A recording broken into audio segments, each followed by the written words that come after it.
Hello, everybody, and welcome to Rewind to Raw. I am John Pollock alongside Wai Ting, a very special edition of Rewind to Raw, where for the first hour it will be commercial free. Hello, Wai. I don't know if we can guarantee that, actually. We're not, actually. There will probably be a commercial in the first hour. Got to pay the bills. No, we do. I mean, we're not, listen, we're not trying to compete with the NFL here. We got no pressure on us. Yeah, I mean, everyone just flocks here after the Monday Night Football game anyway. This is the unofficial after show for everybody. How are you? I'm doing good, John. How are you? I'm doing okay. Getting over my congestion. Had a rough day on Sunday. Survivor Series kicked my ass on Saturday night. Oh no. It took me forever to fall asleep, and then I woke up at 3:45 in the morning, and I was just awake. And I barely slept. I had slept like 90 minutes and then was up until 7 a.m. Just like couldn't sleep. And then I was just terrible day on Sunday. I could barely talk. My voice was all messed up and stuff. But anyway, you need to be sleep trained. We gotta get you on the same program that that Oscar's on. I would. I'm all for it. It was my sleep is usually not that bad, but it was yeah, it was just terrible over the weekend, and I'm just still battling this pseudo cold it's just like lingering. I'm getting the sense that everybody, like with a kid in school, is sick in the city. Oh, it's nonstop. We like our family doctor told us, like with two young kids, you should be happy if you go 2 weeks uninterrupted where one of them isn't sick. I was like, that's a wonderful stretch to aim for. 2 whole weeks of being illness free. It's just everybody is sick. Yeah. Anyway, it's finally catching up to me. I'm sorry to hear that. Yeah, I was, you know what way I was feeling it, but then I saw that tweet or Byron Saxton announce a commercial free hour. It's like, you know what, I'm ready. Give me a 3 hours commercial free. Make Raw 4 hours, you cowards.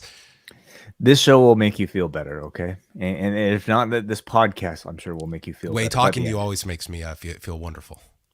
Oh, didn't we say we were going to have some Caquitos later? Maybe not if you're feeling unwell. You know what? Let's because I don't have it. I don't have mine either, and I don't want to leave. You know what? Tomorrow, mine's frozen. I think you have to take it out and let it really? It just all. I didn't realize it was this much work. Yeah, I know. Let's take them out at the start of Ask Away on Tuesday. Smart. Okay, and we will make our way to them by the end of Ask Away, which is going to be happening Tuesday, and we will be live at 2 p.m. Eastern time for. You tell me. All patrons. There you go. Yes. As I wrote in my update.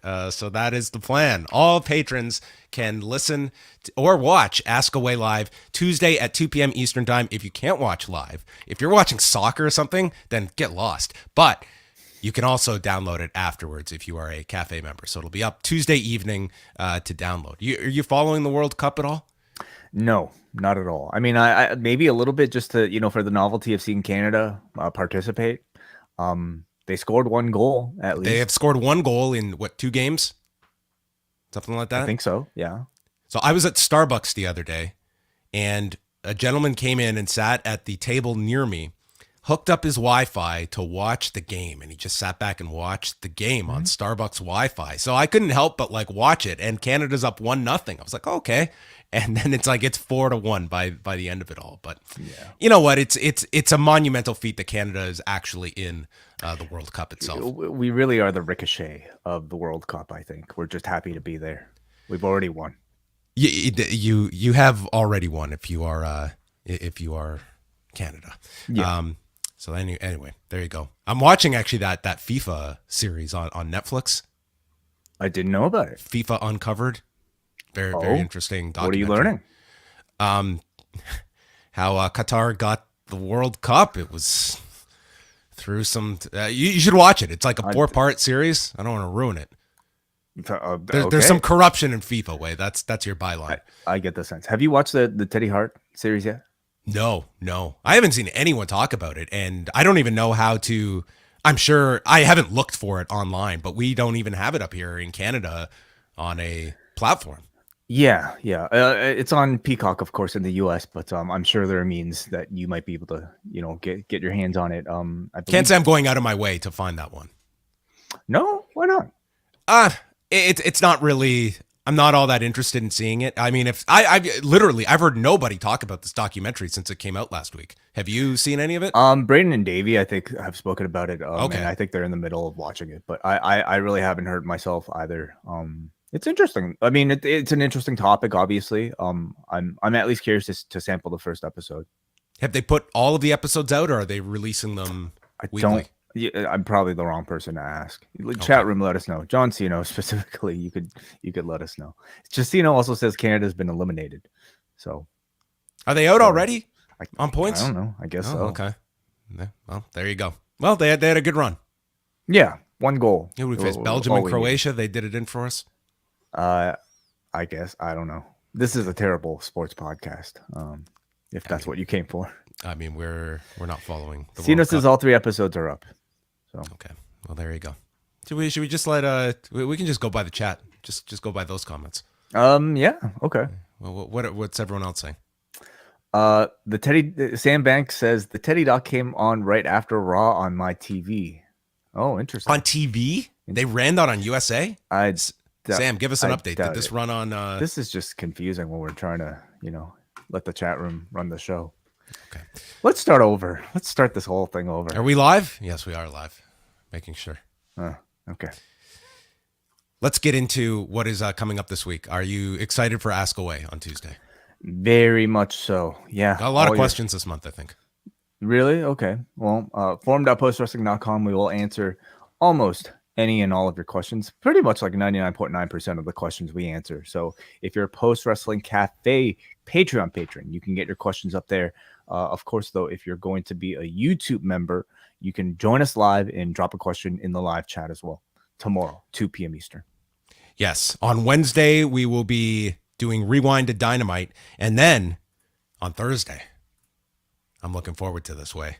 We are going to be doing the Guardians of the Galaxy Christmas special. It will be Wai Ting, WH Park, and getting the invite himself. I was going to play a song right now, but then I realized we might get flagged, so I'm not going to play that. I have been listening to the Guardians of the Galaxy Christmas soundtrack. Is that right? Yes. Wow. Yes. You really that tells me already that you actually quite enjoyed this. I'm not gonna show my hand. You gotta tune into on Thursday to find out. But the perfect length, okay, the perfect length. Yeah, really. Like John really has not done one of these with us for a long time. These Marvel reviews. I'm never asked. You're not watching the series. I know, right? Because you're a very busy man. But this was one that I feel like has been tailor made for you. First of all, it's a Christmas movie. You're a Christmas movie expert. I'm yes. Sure. You love the Guardians of the Galaxy. That's your isn't that your favorite Marvel property? Probably, yeah. No, you presented compelling evidence that I couldn't say no to. And it's 40 minutes. I mean, those 3 things right there. I mean, it's like I have no excuse. I can't get out of this one. I look forward to it. I look forward to chatting with both of you. So that's on Thursday. The Guardians of the Galaxy Christmas special that is up on Disney Plus. Starring Kevin Bacon and Dave Bautista. Okay, that's all you need to know. Yeah. He's great. Yeah. Then this weekend, we've got Rewind to SmackDown Friday night for patrons. Saturday, live at 9 p.m. Eastern Time, the NWA podcast assembles. Chris Ely, Andrew Thompson, and Nate Milton coming at you on a Saturday night right here, youtube.com/postwrestling. Always a great time when the NWA podcast comes together. 9 p.m. Eastern is when they're scheduled to go live. So they'll be taking your questions and live interactions with the forum. A lot to catch up with those guys. Yes. And then the whole week winds down with WrestleNomics Radio, your Sunday tradition, and 3 Post Wrestling Cafe shows coming at you this week. $6 gets you in the door for all of our bonus content at the cafe, access to all of our archives, and yes, you can check out Ask Away Live, 2 p.m. Eastern Time. Plus, we've got our Black Friday sale going on for a couple more days. Store.postwrestling.com, 25%. That's a quarter off of all shirts, including our heads split in 2. sharing the same brain, myself and Wai Ting. You can grab a beautiful WrestleNomics t-shirt. The Four Pillars, the very popular shirt that has made its way onto television screens worldwide. The Post Wrestling hat, as so adorned by the likes of Wai Ting, Benno, and many, many more. A very, very popular hat, and that's just a peek at it. The toque, very popular in my household. I wear this all the time. All right, thank you, Don West. Okay, just showing everyone their deals. 25% off all t-shirts, store.postwrestling.com. Are you ready for some news, Wai? Let's get into it. You know, sometimes Wai texts me during the day. He's like, I want to chat about the news now. Like, wait, you got to wait till tonight. You got to wait till we're recording. He's so excited to talk about all these news items. We're going to start off with the Survivor Series press conference. Did you catch any of this? I did catch it, John. Yes. What did you think about I was kind of dismissive of this press conference, but I had to sit down and actually watch it myself. What did you think? This was they did one of these at Clash at the Castle. I can't remember if they did one for Extreme Rules or not, but what have you thought now that we've seen a few of these WWE press conferences? Like, this is actual media mixed with like some of the people from the bump that they have in there, Byron Saxton as well. So what did you think just about the presentation itself of the press conference? You know, I feel like this year is the year where the pro wrestling press conference has really kind of, become a big top. It really had a breakthrough year. Press conferences in professional wrestling, I think. So they really went to the next level this year, catered by Mindy's. That's it, yeah. And as usual, I think there are a lot of growing pains anytime you try to mix real world settings with professional wrestling characters. In the past, with both, I would maybe less so with AEW and more so with the WWE instances of these sort of things, it's been a bit of an awkward combination of people who think that they're supposed to stay in character the entire time and people who just don't feel that way. In the Paul Levesque era, maybe we can kind of, draw like a cleared line of like what these are supposed to be. Paul Levesque, anytime he, does one of these, is very much just being Paul Levesque. And you can argue that, like, what is the on-screen Paul Levesque character these days anyway? He's essentially just a real person, still the same guy. So you very much just kind of like, get some good amount of information, I would say, from him, some good sound bites. He talked about, reassessing War Games, Hell in a Cell, Money in the Bank, and just match types, rather than just kind of having them be mandatory pay-per-view only things, which I think most fans are probably happy to hear about. But as far as like the actual wrestlers themselves, I felt like this time around in the cases of Sami Zayn, in the cases of especially Sami Zayn, but also in the case of Becky Lynch, you got out of character responses. Sammy was the one to kind of kick things off with Paul Heyman, and they very much, I would say, kind of played off of the question. If they sensed that the question was done in character, like from somebody from the bump, or I don't know, like media that might not be as caring for out of character responses, then they would respond as if they were in character. If it was a question that was more about like, how did you like the getting into the behind the scenes, you had Sami Zayn fresh off the match on the pay-per-view, just kind of talk about how talking about his character, as a performer. So I think it continues to be a bit of an awkward mix, but I actually got like enjoyment and I got information and I got some real answers out of it. So I would say it was worthwhile. Yeah, I think by and large you're going to see these, and certainly like I witnessed this at the AEW one as well, specifically from the performers, not as much Paul Levesque and Tony Khan that are sort of in those kind of authority roles, but for the performers, I feel they are going to default to character-based answers, and that's why it's really incumbent on the questions to try and draw that out of them. I don't think too many performers are adamantly opposed to responding like that, but to them, this is still a WWE setting. This is going on the WWE YouTube channel. They are in character mode. So I think you really have to draw that out of people with the right questions, and sometimes they're going to be very resistant to that. But it seemed like this crop of like a Sami Zayn or a Becky Lynch it seems like it's really incumbent on what kind of question they're being asked, of what direction they're going to go. If Becky's going to talk about rehearsing a spot versus Bianca Belair called me and sent a jet for me to be the 5th member. Like, we got both of those answers. So it can be across the spectrum. It's almost like, having a conversation about Santa Claus with children in the room and adults in the room at the same time. And you're somehow trying to, hover between the two. I think, the more experienced sort of veteran performers probably have a better ability to kind of transition between the two than maybe somebody new that who doesn't necessarily know how to awkwardly transition, between in character and out of character in front of the cameras. But I feel like, as these press conferences go along, the veteran performers are going to sort of late. Wow, my voice.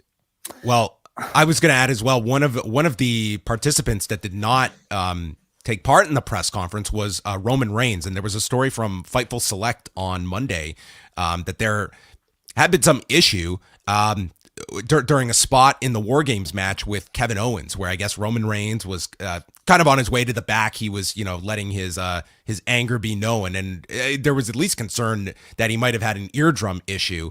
And there was a follow-up from the Observer site that, after 20 minutes, it was like a non-issue, essentially. But that Roman Reigns was at least scheduled for the press conference, is what it sounds like. And going back to Clash at the Castle, I mean, he was one where he comes in and he's eyeing the media and acknowledge me, and then just left and walked off. So, I mean, that was like, here was a guy that's, just finished a match. And I didn't think, I imagine for some of these performers, especially that have just been in the main event, this is not the most enticing obligation that is on their schedule when they've just finished a 40-minute match. Yeah. And again, we talked about this, I think, for the Clash of the Castle press conference. I mean, these are very much method actors. These are people that are in character, or at least, in the case of like a Roman Reigns, somebody who feels like he probably has to really get into character at all times, and to just go right from the stage to the backstage area and be out of character.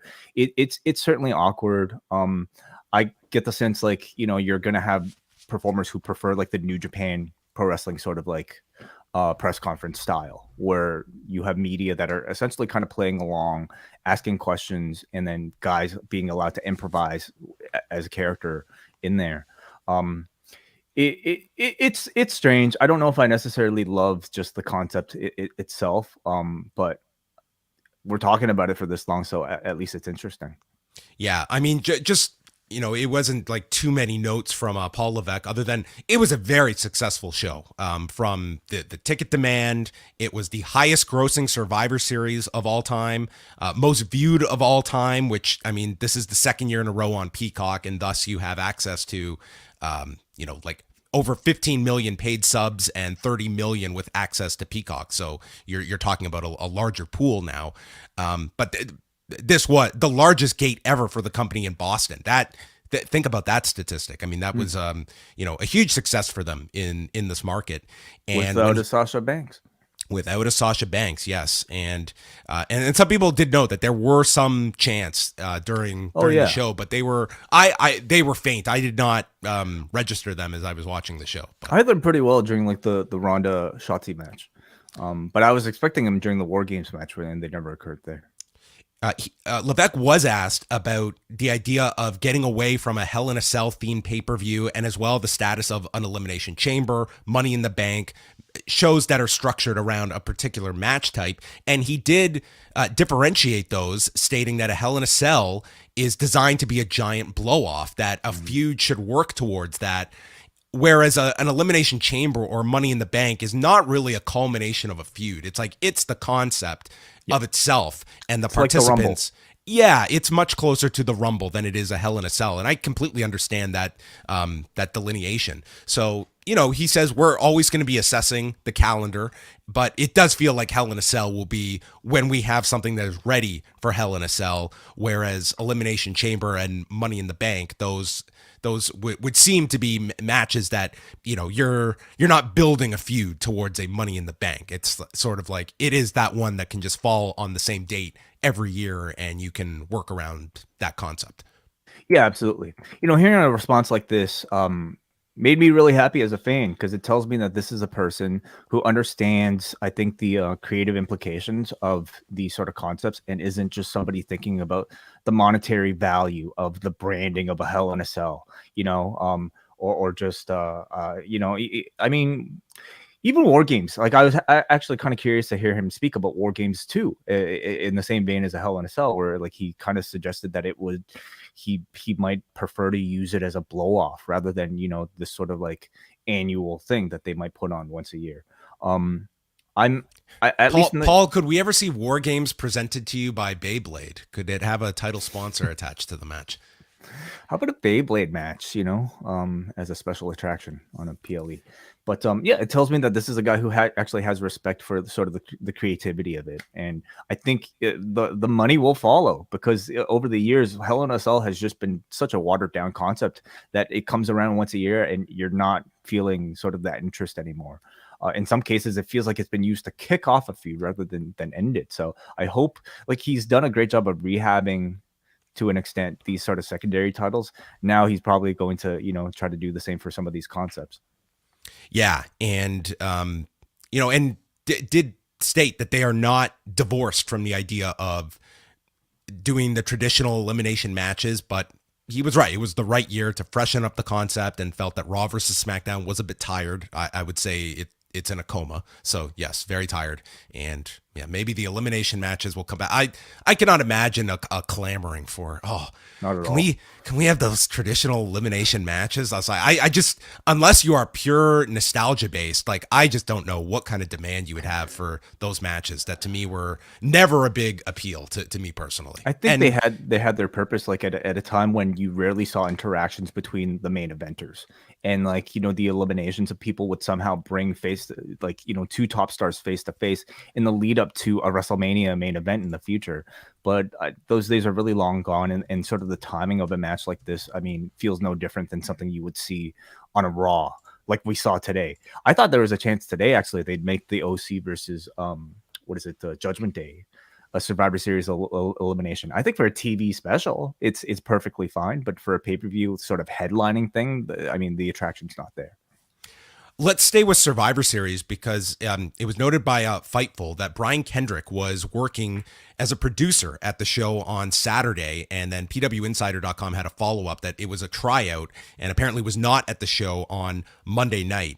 Now, Brian Kendrick, that's going to bring about a range of reactions from people, given how he was, utilized and then removed from AEW earlier this year when he was going to do that match with Jon Moxley. And then a lot of people paid attention to interviews he had done in the past, referencing conspiracy theories related to the Holocaust, to the Sandy Hook massacre, and this ultimately led to his dismissal from AEW. And he came out with his apology. He has addressed this over the past year. His former partner, Paul London, has also, spoken about like his issues with Kendrick, and that he had heard him spouting off about this stuff in an incident that there were not cameras on him, that he had kind of positioned like he was doing this for shock value. So, I mean, people are going to have, listen, I'm somebody that I don't believe that, you should be banished for life, for making a living. I also believe, though, in, doing this kind of thing in public and then repenting in private. Like, I do feel like it needs, like, you offended a great number of people, and you have to make sure that those that are offended are comfortable with you reacclimating yourself into the industry. So again, this apparently was a tryout, but this will bring about like that discussion again, and who you want necessarily in your locker room when like these are deplorable things to be talking about. It has severe consequences. They should be condemned. At the same time, I'm not looking for a guy that has to lose an entire career because of just senseless remarks made in the past. Yeah. As far as like repenting goes, I mean, I think we have to also consider what an appropriate form is for him to be able to do that. He had, I believe, the apology on Twitter, I think. I don't recall the content of the apology and how much he specifically kind of spoke about those, like, you know, in, for instance, the Holocaust comments or the Sandy Hook comments. But like, as far as like a backstage role goes, it's a non-public facing role, and I feel for that reason, I'm there will be less scrutiny of that Yeah. than an on-screen one. Like that's I'm not as critical. You know, like what we were presented with in AEW was him potentially entering a storyline with Jon Moxley and Bryan Danielson live on, you know, right in AEW television with in front of people. And when you're trying to present a character for the audience's consumption, well, then the audience has absolute say in whether or not they want to see that person on their screen. Is he a viable money-making product that you can sell? At that point, on that particular day, he was not.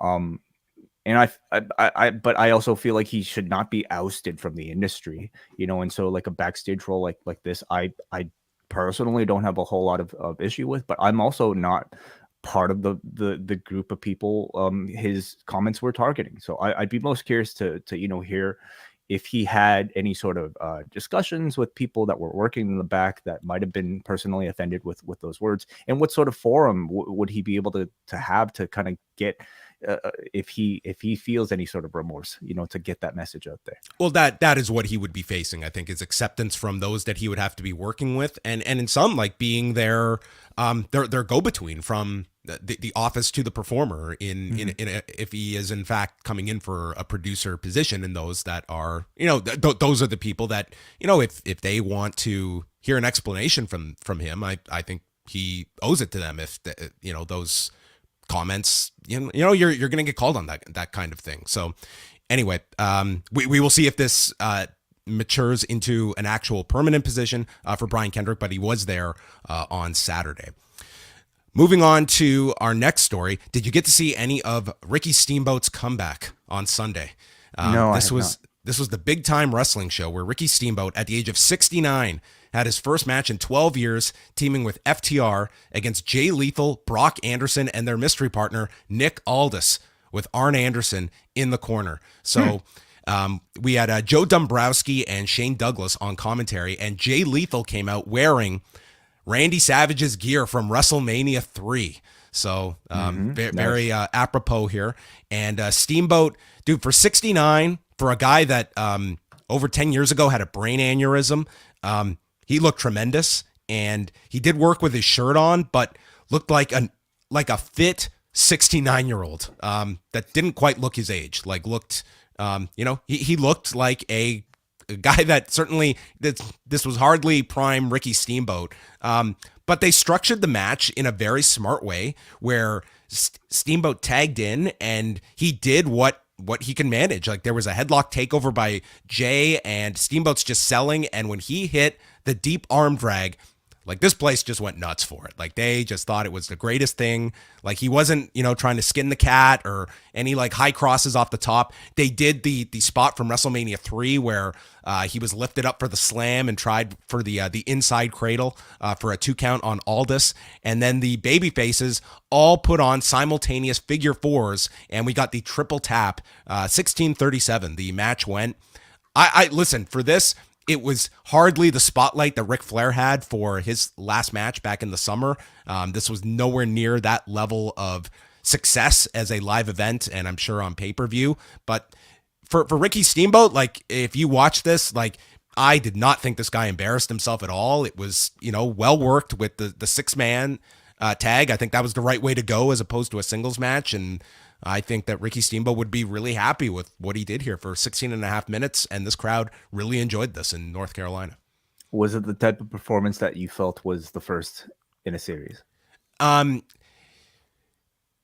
can certainly see that if he had offers after this, which I'm sure for some of these conventions he will get. I think just the fact that Ric Flair's show did so well, you're going to see a lot of these, like, you know, legends that can come back and do something.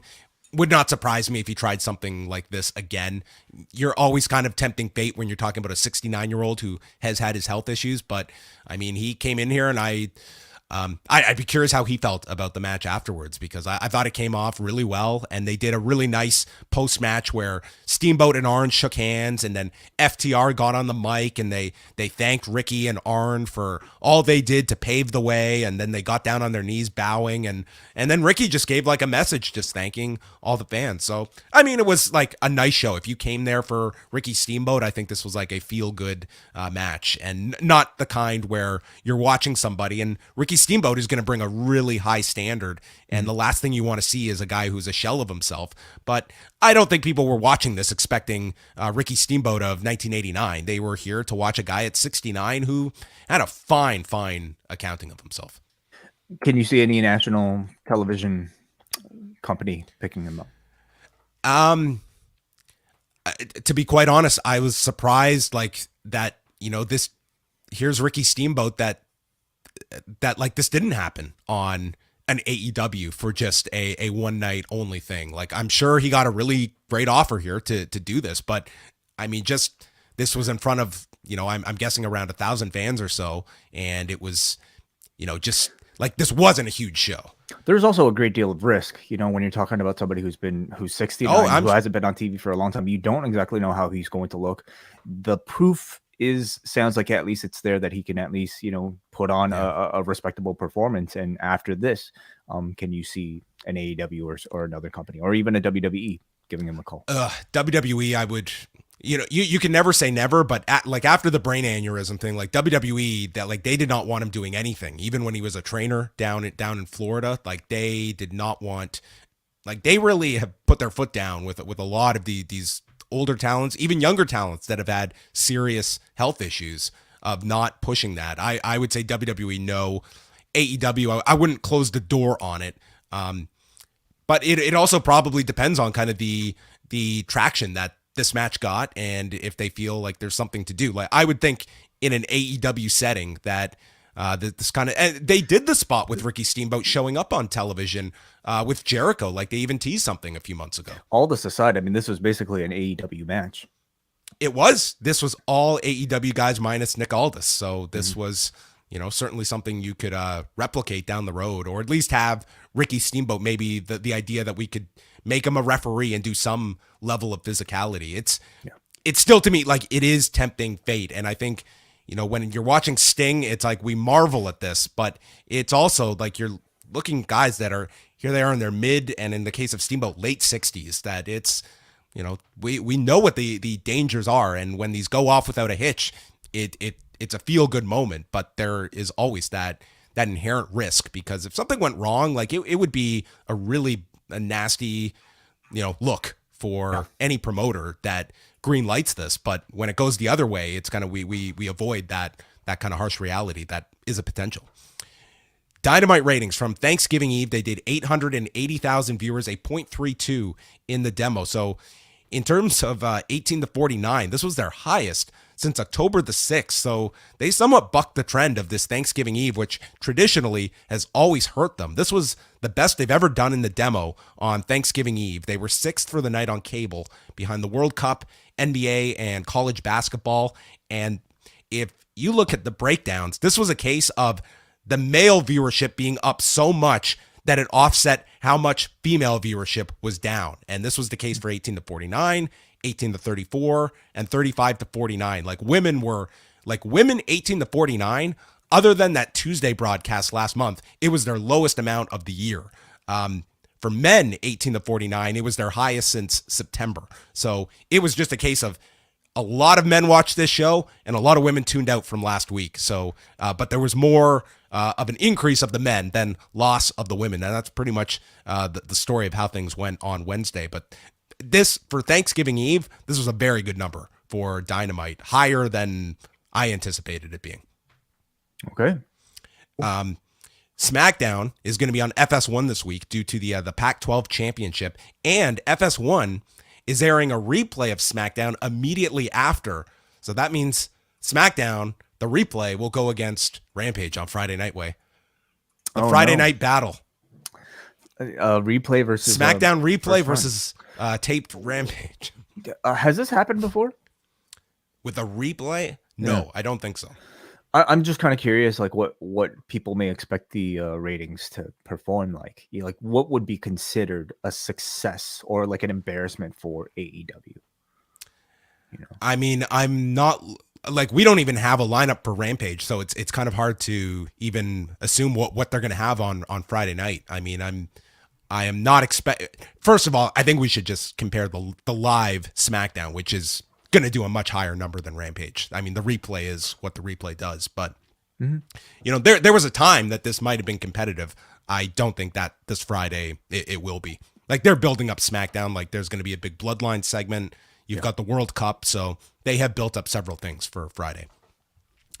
Moving on, Being the Elite aired on Monday, and the most notable thing on the show was that during their montage of their highlights of the second match with Death Triangle from last Wednesday, they did not include any of the CM Punk or Ace Steel spots that they incorporated into the match. And they're sort of at the point where if they included the spots, that's the story. And if they exclude them, that's the story. So either way, it was going to be focused upon.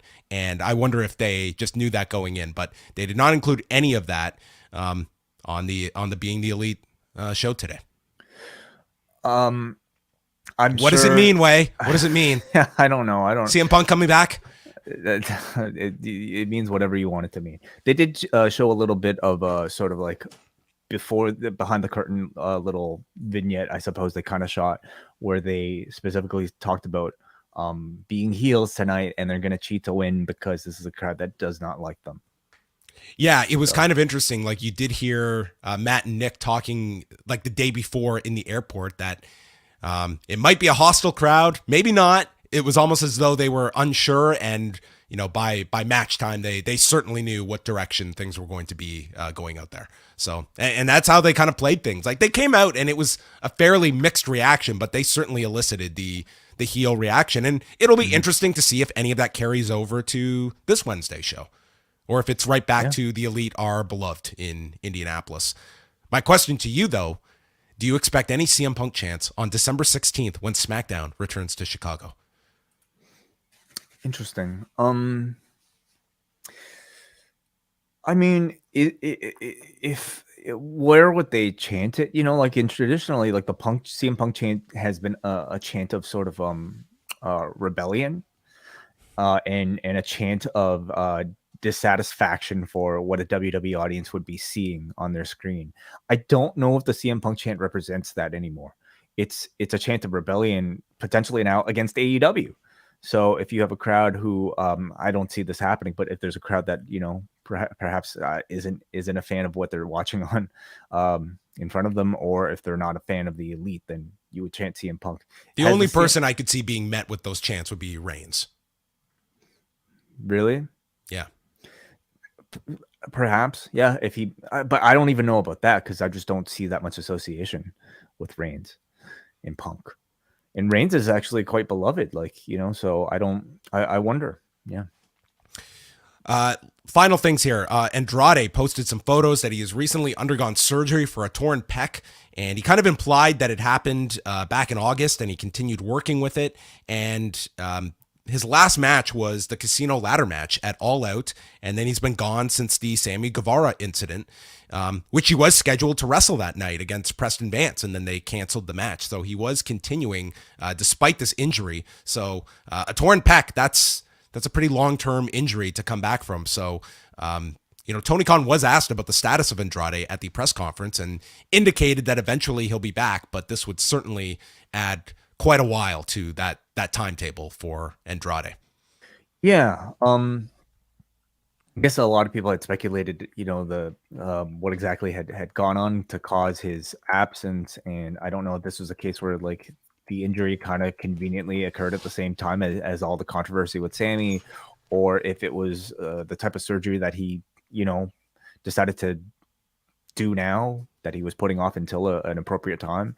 But I mean, it seems to me indicate that he's not done. I guess it doesn't really say anything about whether or not he's done with AEW, but I wouldn't anticipate him to be at all. Yeah, I mean, this is you know, you're out of action, and you know, take care of your torn pec. So that's usually get through Thanksgiving and then Take care of the torn pec. It's a good rule. Yeah. Tuesday, NXT, they have announced that Shawn Michaels will be joined by Road Dogg, Medusa, Molly Holly, and Sean Waltman to announce the Iron Survivor participants. So I don't know what we need 5 people to announce all of these. Maybe they're all going to have envelopes and they'll reveal each name. I guess so. Yeah. Maybe. Also announced is Katana Chance, Caden Carter, and Nikita Lyons against Toxic Attraction, Indy Hartwell against Roxanne Perez, and Fallon Henley against Katana James. And then Wednesday for Dynamite in Indianapolis, we have the 3rd match between Death Triangle and the Elite. Sorry, hold on a second. We have 2 Katanas in NXT? Sorry, that was my mistake. Kiana James. It's Kiana James, not Katana. Gotcha. Yeah, Okay. Katana Chance and Kiana James. Got And it. Caden Carter. We have a lot of Ks. Those sound like Beyblade characters to me. Whenever, like, I distinguish all the names, but when you've got to read them all together, like, these are just like Caden Carter, Katana Chance, Fallon Henley, Kiana James. Oh my God. Okay. We got Road Dogg, Brian James. They're either like Kiana James. Beyblade characters or Mortal Kombat like rejected characters. Here. Yes. And then Dynamite has Bryan Danielson against Dax Harwood, Willow Nightingale against Anna JAS, MJF appears on the show, and Jade Cargill has her championship celebration from regaining the title she never lost. The possession, celebrating the possession of the TBS title. And that is all of your news, Way. I'm all caught up. Thank you so much, John. Yes, you should hear us do the dry run of this in the afternoon. We go through all of this. Yeah, I think the rehearsals paid off. Okay, Monday night, Raw was in Norfolk, right? I think so. I think so. The Norfolk Scope. It's not Norfolk. Norfolk. No, I don't give a Norfolk what it is. Jesus, watch your mouth.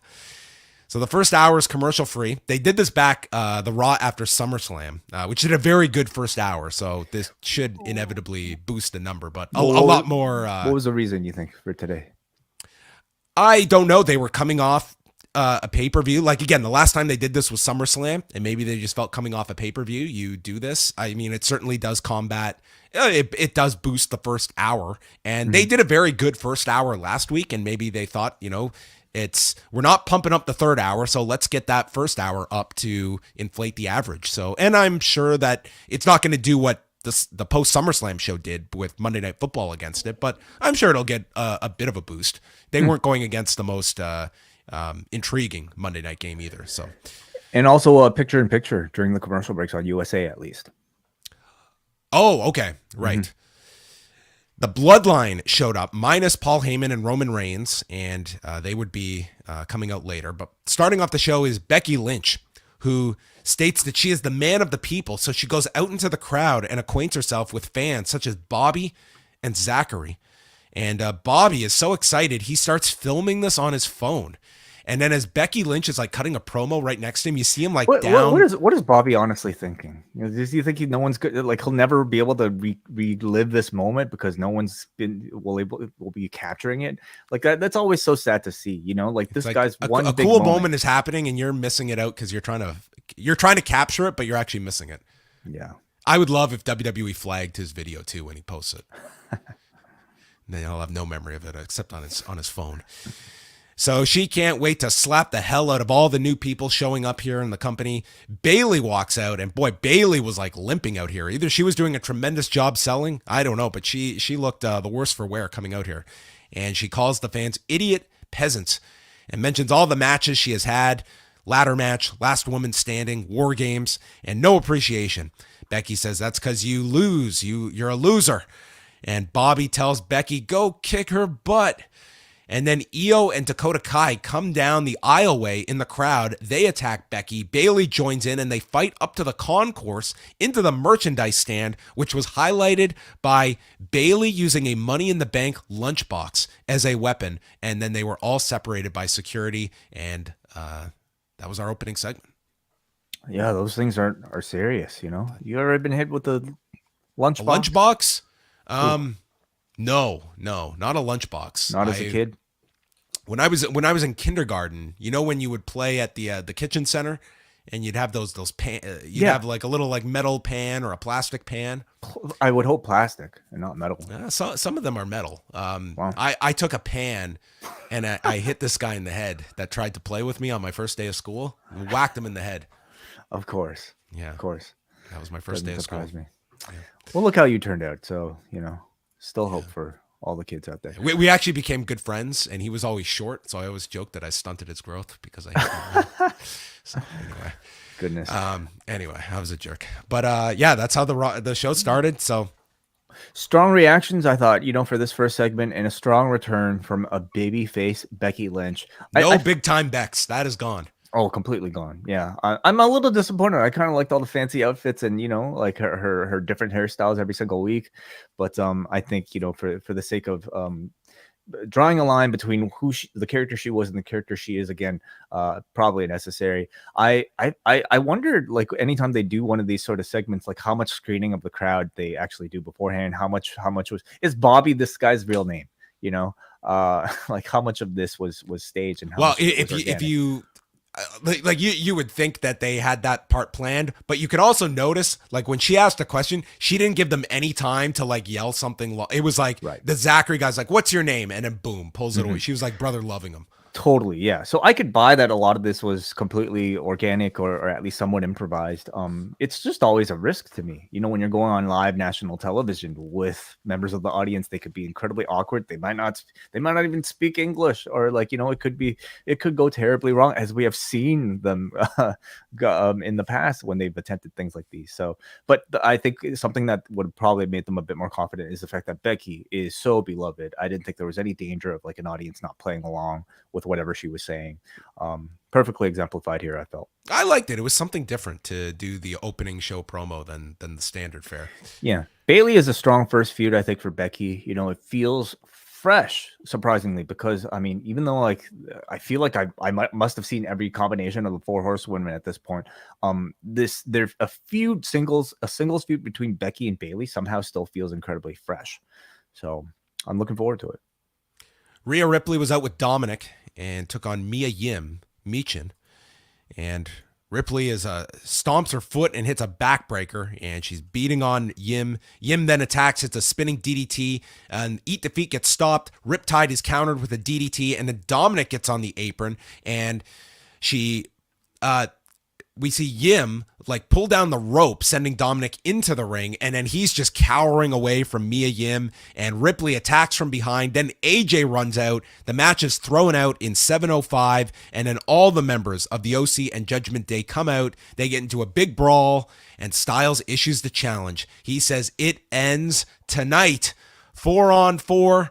And the Judgment Day agrees. So we get an impromptu 8-person tag coming out of this singles match.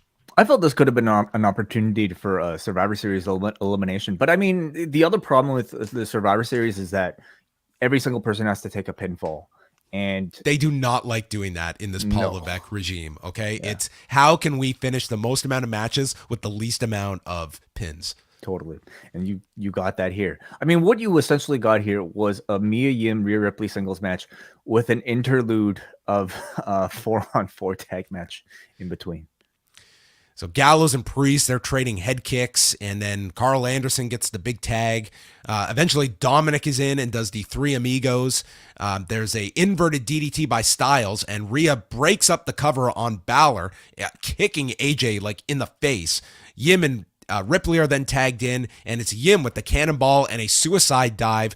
Dominic prevents a magic killer onto Priest, so Priest hits the South of Heaven onto Carl. Phenomenal forearm on Priest, and then Balor throws out AJ, and Yim lifts up Balor and scoop slams him, and the one intergender spot gets the biggest reaction here when Yim slams Balor. But then goes for Dominic, so Rhea stops Yim and hits the Riptide, winning this in 14-24.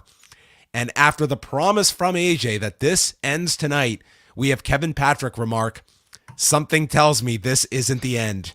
And Corey goes, "I agree, Kevin. It might just be the beginning." It's like, what? Oh, man.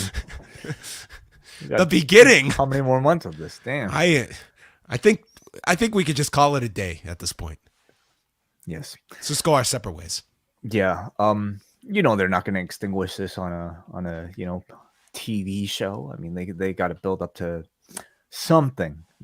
I think there's still life in this personally, like especially when it comes to Rhea Ripley and Dominic. I still feel like they're pretty hot right now, and maybe you can get by with a whole lot more interactions with the rest of them.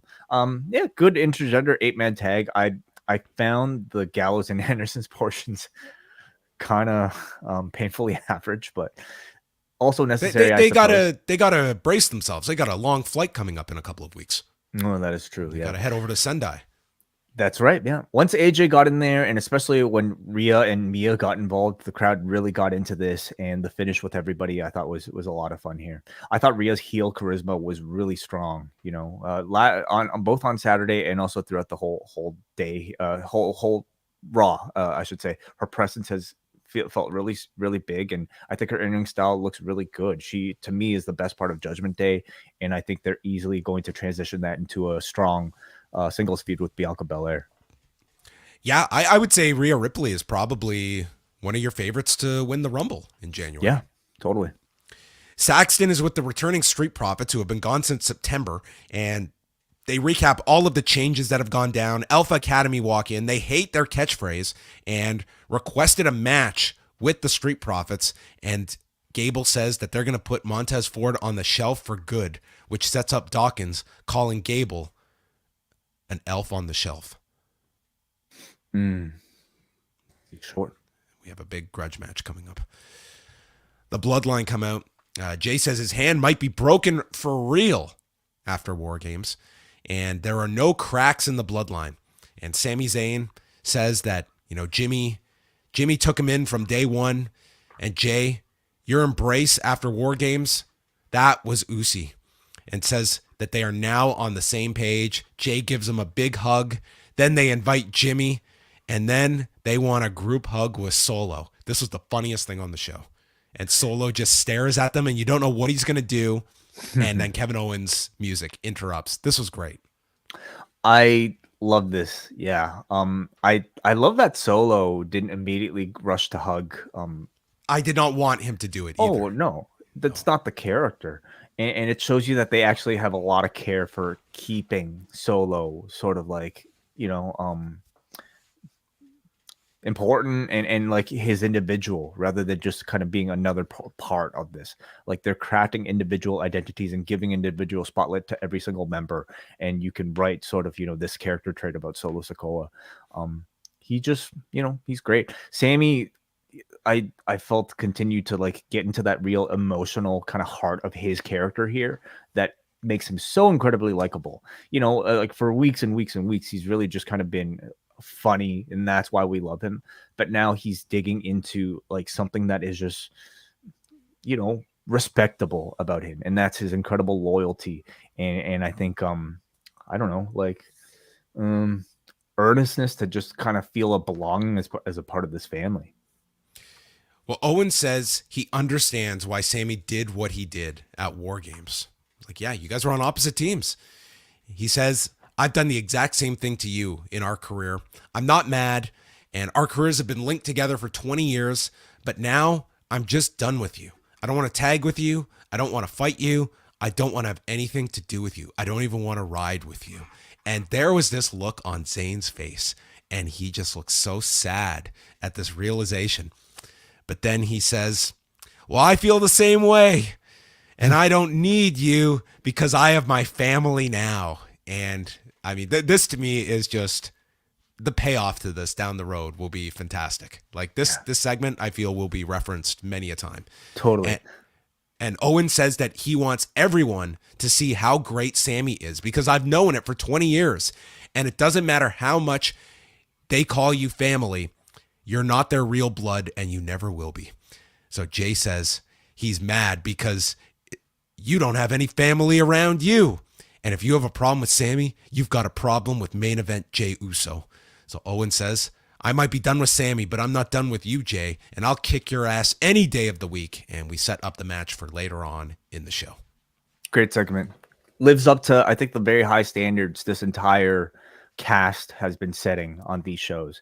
I love that, like, for the most part, like almost all the segments involving them, none of them feel like they're throwaway and none of them feel like they're insignificant. And it's not just because they're very well performed. The content kind of leaves you with a significant development in the storyline every single time.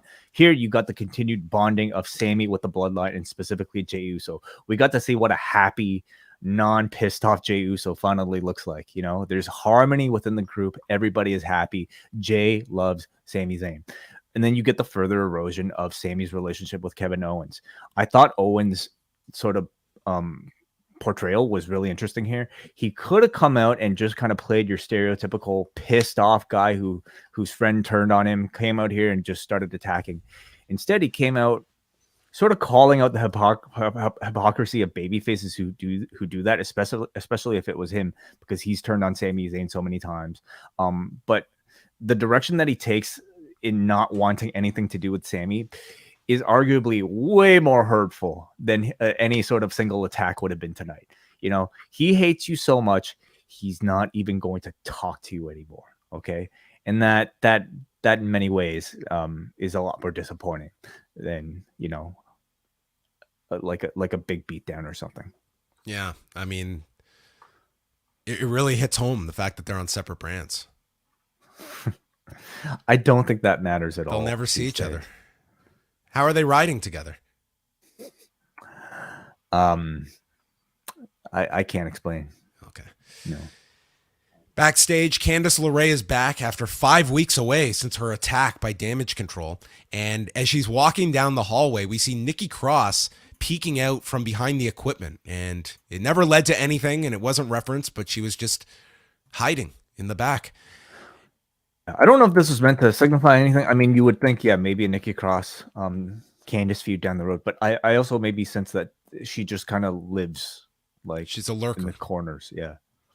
And Candice cuts a promo that she's going to take out Dakota Kai. And it's Candice LeRae who she's sick of being nice and walking on eggshells. She's here to kick someone's ass, and it's Dakota Kai tonight. Mm-hmm. Next segment, Saxton was with Riddle and Elias. Elias says he's a solo artist, but they are good as a duo. Riddle wants to win the tag titles. So the Bloodline walk in and state Elias will never win gold. So Elias challenges them, and the Usos say anytime, any place. It's that easy to get a tag title shot, and maybe Riddle and Elias are going to be the ones to unseat the Usos' way. Hey, man, if the New Day can't do it, you know, maybe it's the Riddle and Elias era. It could be very possible. This was their whole involvement on the show. So that was it. That's the match next week on Raw. So the Usos on Raw. I mean, technically they are like Raw champions. So there's that excuse. The Street Profits and Alpha Academy, very good match that they had here. I thought Dawkins and Ford were just great in this match. Gable was his usual self, and you know Otis always plays his role well here. Dawkins just hit, he's trading arm drags with Gable, and then the Profits hit double Tope Con Heroes to set up the commercial break. They attack Ford's knee, and then Ford stops the American Automatic, hitting a DDT to Gable. Dawkins and Gable are in, and there's a jumping reverse elbow from Dawkins, hits the silencer, but then is stopped with a dragon screw and an American Automatic. Dawkins kicks out, and then Ford slams Otis after multiple tries. Dawkins then lands a strike, spinebuster, and sets up Ford to hit from the heavens, pinning Gable in 12 minutes and 2 seconds. Very enjoyable tag team match. Yeah, very good return match, I would say, for the Profits. Kind of picking up right where they left off with a great Dawkins hot tags, which is something he's kind of been known for lately. Very impressive athleticism from Ford, who looks like he's continuing to get a little bit, more muscular, but still just as agile, and impressive physical feat here, body slamming Otis. I hope this run from the Profits will lead to some interesting story. Unfortunately, they, much like a lot of the tag teams in the WWE, are kind of like caught up in the mix where if they're not feuding with the Usos, they don't really have much going on. You have the Usos who have both tag team championships right now, and the Profits who have already lost to them. They're just kind of like the New Day. So how are they going to make them interesting without belts to chase?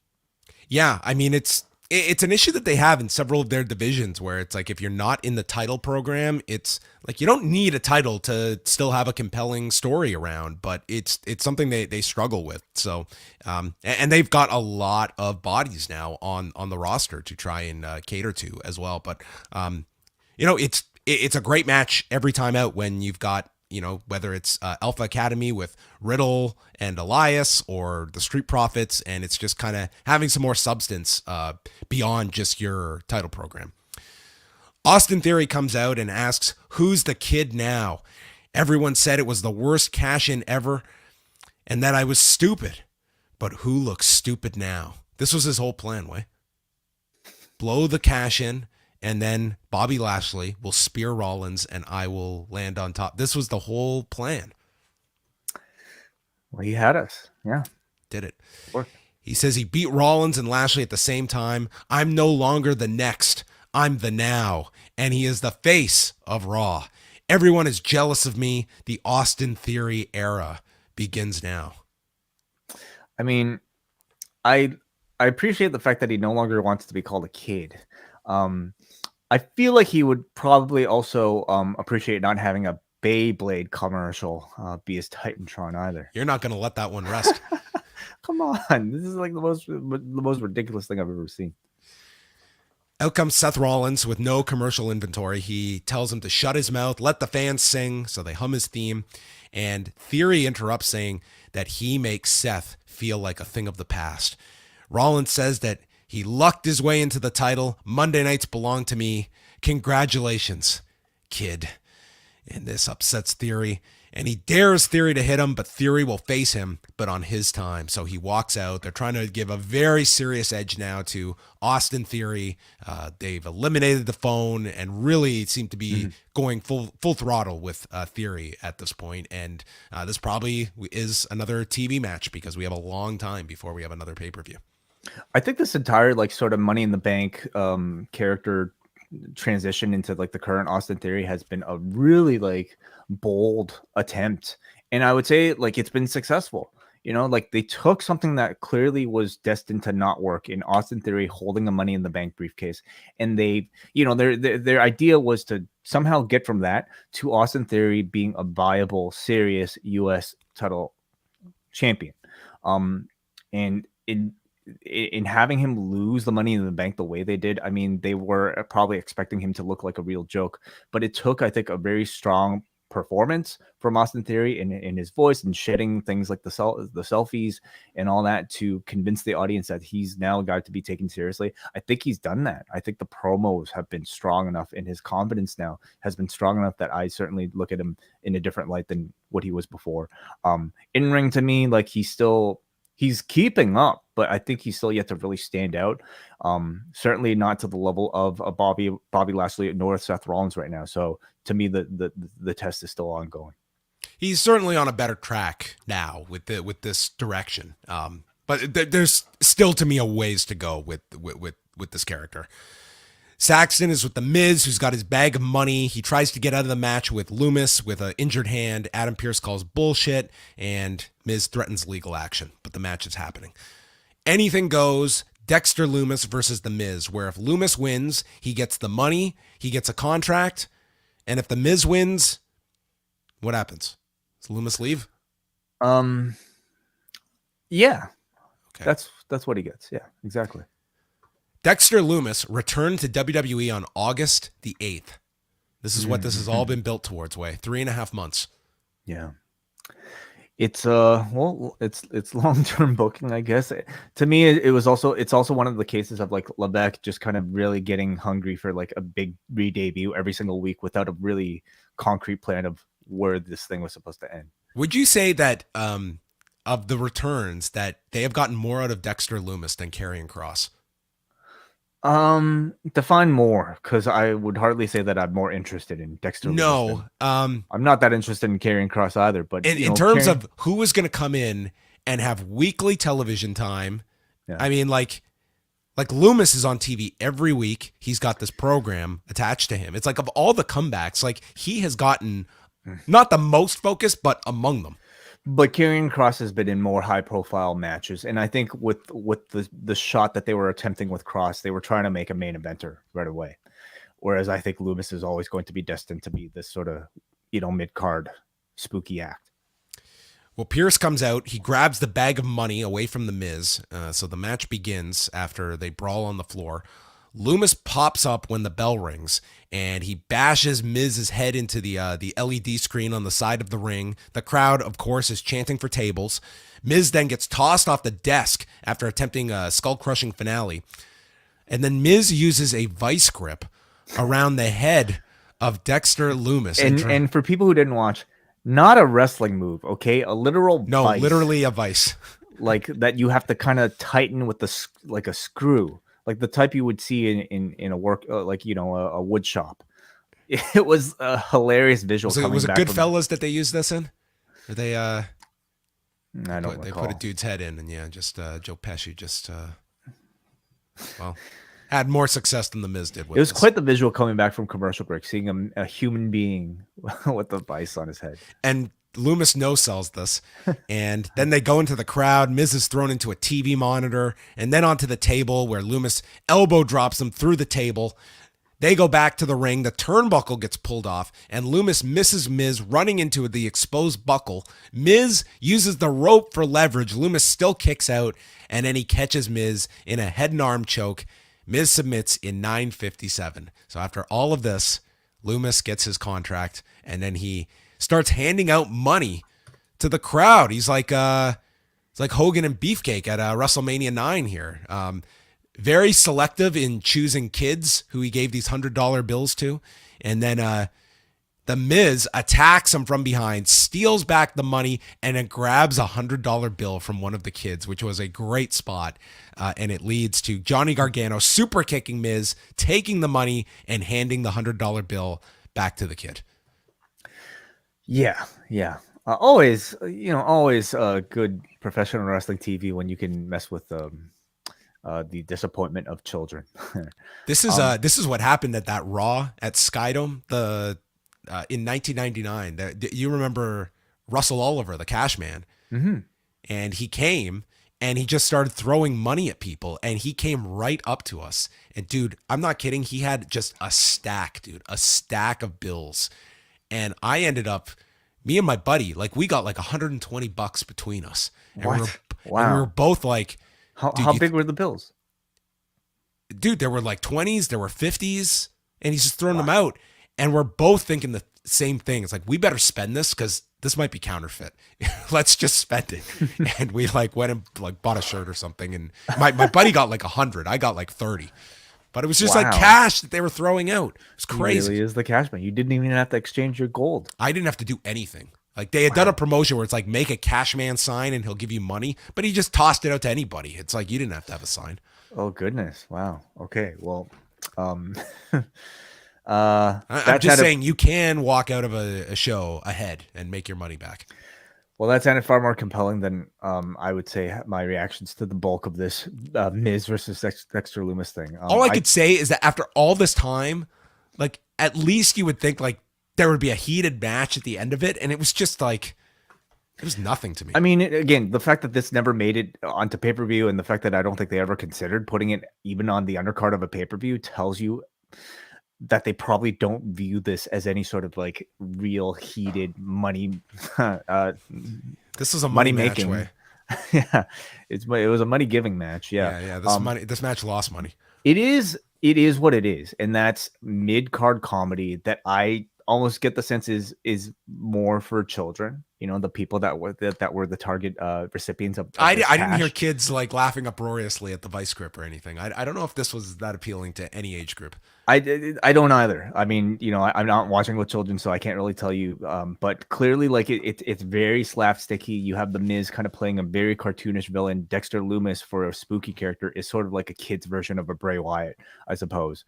You had Corey Graves working overtime to kind of try to sell us at like Dexter Lumis being this very supernatural being. And I mean, on the same, like, if this was on a main event or something like that, I don't know, like the TV show main event, then I think you can get away with it sequestered like on a different show. But on the same program as like, you know, a Bray Wyatt, it's hard for me to like find this any scary at all. But then again, maybe I'm not the target demo.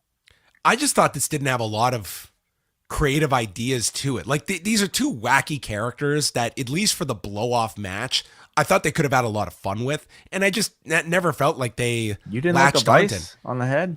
I mean, I guess sure. Yeah, I don't know. It's just we look at this of like the amount of time.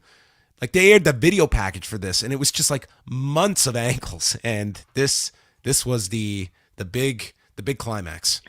It was just to me like unfortunate that like Johnny Gargano was somehow injected into this when I think he had something really hot going with Kevin Owens.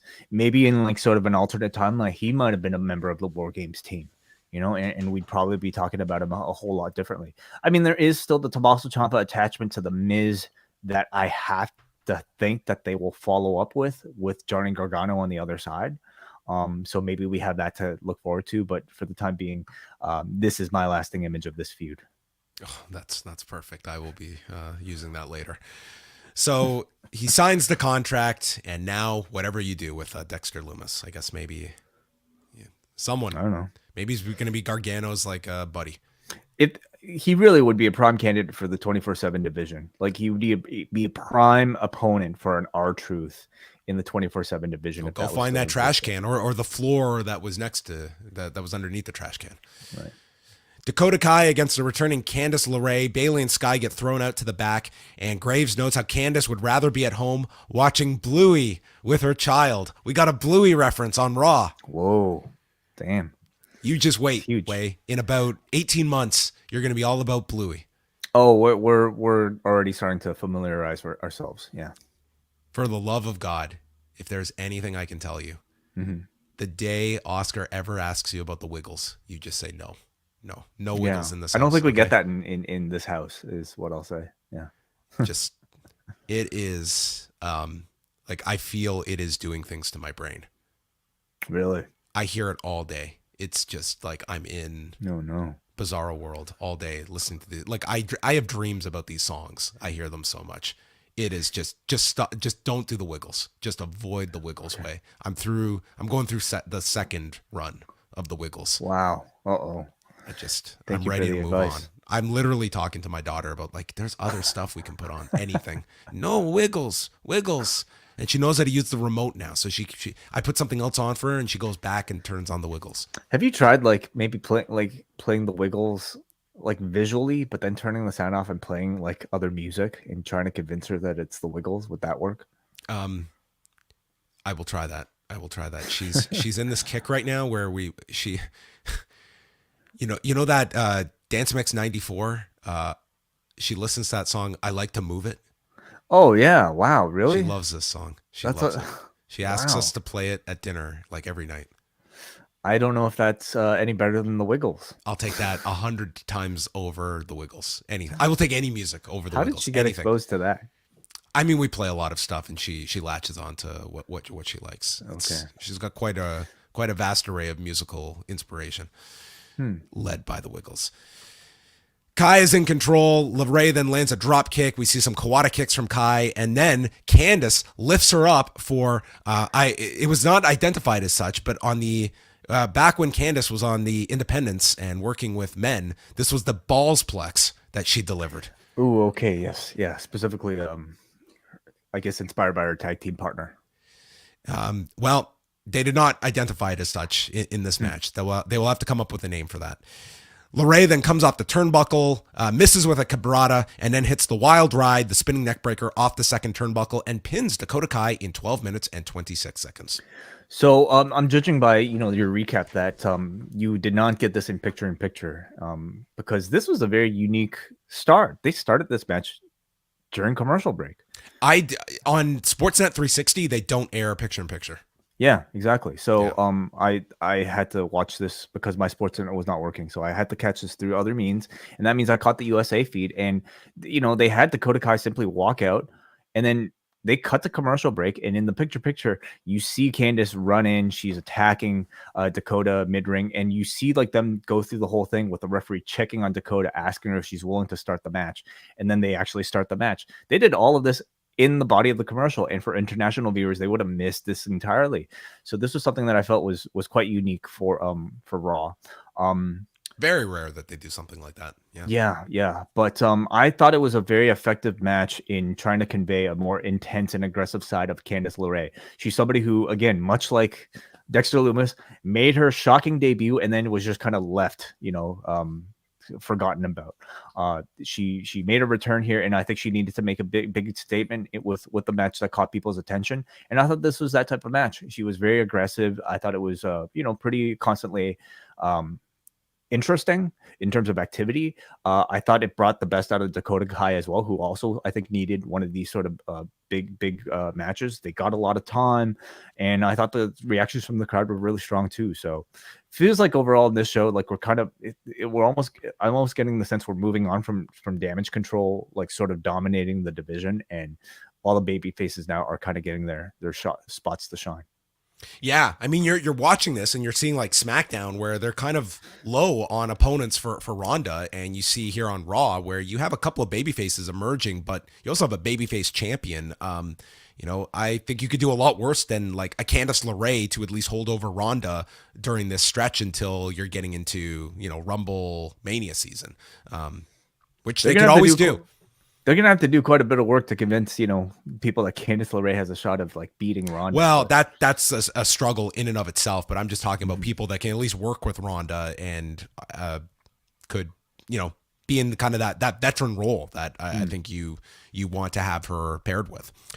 Kathy Kelly spoke with Belair, Asuka, and Bliss, and Belair talked about the injuries coming out of War Games. She's done with Bayley, and they couldn't keep Becky out of action for that long, so Damage Control's plans backfired. She's proud of her team, and Bliss is not paying attention to any of this. She's off in her own world, and she has asked her thoughts, and she just comes to and says, yeah, Becky was a great call. So certainly something they're hinting here with Alexa Bliss, that she is not on board with Belair. Yeah. So, I guess they needed a baby face for the War Games team, so we're delaying the Alexa Bliss sort of focus and likely turn until afterwards. It's after the War Games. We can actually give Alexa Bliss something now to make her feel like less of a generic baby face. You would think maybe from the direction of this sort of character that it's probably something Bray Wyatt related. They have dropped very subtle hints in the past. So I'm guessing that's maybe where we're going to end up. And the main event, Kevin Owens and Jey Uso, who went over 20 minutes. We had Zayn and Jimmy in the corner, and Kevin Owens, no family in his corner. After the break, Owens lands on the knees of Jey, attempting a swanton, and Jey works the back, hitting a backbreaker. And for the rest of this match, Owens is favoring his back. From there, he hits a fisherman buster, lands a frog splash, but then Jey attacks him with super kicks, can only get a 2 count.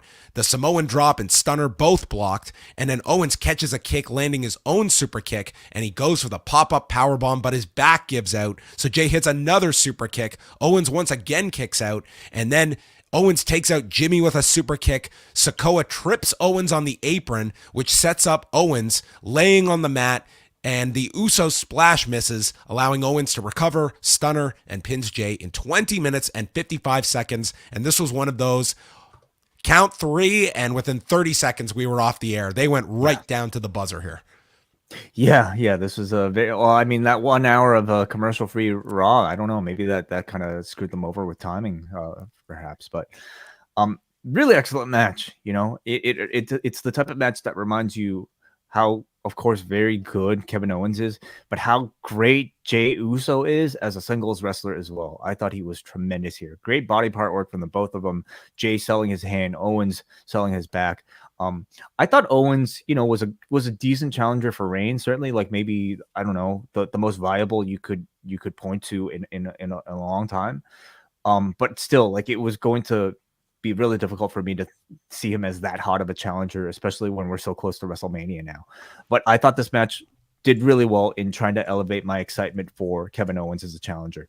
They made you believe that Owens is strong enough to take on the entire rest of the bloodline by himself. He beat Jey Uso here with everybody else ringside, and that leaves the pathway for him to challenge Roman Reigns. So, and it's a great direction because now you continue the thread with Sami Zayn, where Sami Zayn might still be a little bit torn with his feelings for Kevin Owens while having to support his boss, of course. Yeah, it's a lot of interesting ways of how you can weave in Owens and Zayn over the next little while, and the idea of those two at some point coming together. So I think they set up a lot between War Games and tonight with that great segment. I thought it was really strong stuff overall involving what is your main storyline, regardless of Raw or SmackDown at this point. So yeah, it was a very lengthy edition of Raw. Certainly that first hour. I mean, I enjoy those commercial breaks. I'm not going to lie. I kind of like having those. Yeah, I would say it was the Bloodline stuff that really kept this show going. I enjoyed the Street Profits and Alpha Academy. I thought that was strong. I like the direction with Candice LeRae that they're taking. Kind of similar. They're trying to give more of an edge now to both LeRae, to Austin Theory, and they have got now Becky Lynch back in the mix. So there's more, I think, of an array of. We were really seeing like a very thin roster on Raw, and that's kind of filling itself out.